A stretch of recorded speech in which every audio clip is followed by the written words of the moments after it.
Bonjour. Dans le dernier épisode, Thésée et son ami Pirithos ont combattu les centaures lors d'un mariage qui a dégénéré en véritable bataille. Ensuite, ils ont protégé les invités et rétabli la paix. Mais cette victoire a renforcé leur orgueil. Ils se sont crus invincibles et ils ont eu la mauvaise idée d'enlever les femmes les plus puissantes du monde. Mais avant cela, il faut que je te raconte ce qu'est devenue Antiope, la reine des Amazones. Tu te souviens, Thésée l'avait ramenée à Athènes après la guerre contre son peuple. Ensemble, ils avaient eu un fils, Hippolyte. Mais leur histoire ne dure pas. Selon certains récits, Antiope est morte lors d'une nouvelle attaque des Amazones contre Athènes. D'autres histoires racontent que Thésée l'a abandonnée pour épouser une autre femme, Phèdre, la fille du roi Minos, la sœur d'Ariane. Car ce mariage entre Thésée et Phèdre devait apaiser les tensions entre Athènes et la Crète. Mais il a aussi marqué la fin d'une époque. Et c'est dans ce contexte, après le mariage avec Phèdre et la disparition d'Antiope, que Thésée reprend la route avec Pirithos vers une nouvelle aventure qui les mènera très loin, trop loin. Épisode 14, la fin de Thésée. Après le mariage, Pirithos et Thésée ont une idée.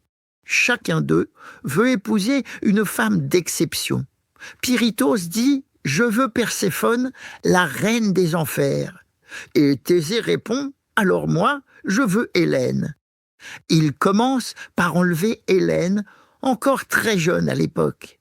Thésée la garde à Athènes, mais son projet ne s'arrête pas là. Il décide d'accompagner Pirithos jusqu'aux enfers pour aller chercher Perséphone, l'épouse du dieu Hadès.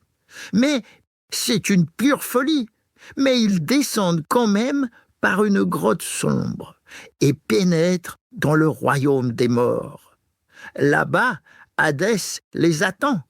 Il sait ce qu'ils sont venus faire et il leur tend un piège. Il les invite à s'asseoir sur un banc de pierre. Dès qu'ils s'installent, ils ne peuvent plus se lever. Le sol les retient. La pierre les cloue. Ils sont prisonniers. On dit que Thésée est resté ainsi des années, figé, incapable de bouger dans les ténèbres. Pirithos, lui, ne ressortira jamais. Mais Thésée, un jour, est sauvé par Hercule. Celui-ci, en passant par les enfers pour accomplir un de ces travaux que je t'ai racontés, tire Thésée hors du sol et le ramène dans le monde des vivants. Mais Athènes a bien changé. En son absence, d'autres ont pris le pouvoir. Son nom ne fait plus autant rêver. Certains le craignent, oui, mais d'autres le méprisent. Thésée quitte alors la ville. Il s'exile sur une île appelée Skyros. Là, il pense trouver un refuge. Mais le roi local, inquiet de sa présence, le trahit. Un jour, alors que Thésée marche près des falaises, le roi le pousse dans le vide. Thésée, le héros, meurt seul, oublié, loin de sa ville. Ce n'est que bien plus tard, après sa mort, que les Athéniens comprennent ce qu'ils ont perdu. Alors, ils récupèrent ses os, les ramènent à Athènes et lui bâtissent un tombeau. Ils le célèbrent comme un protecteur, un fondateur, un héros. Car Thésée n'était pas seulement un combattant, il était un roi juste, un homme qui a voulu unir les peuples, un héros qui, oui, a fait des erreurs, mais a toujours essayé de faire ce qu'il croyait bien. Et c'est pour cela que son histoire mérite d'être racontée.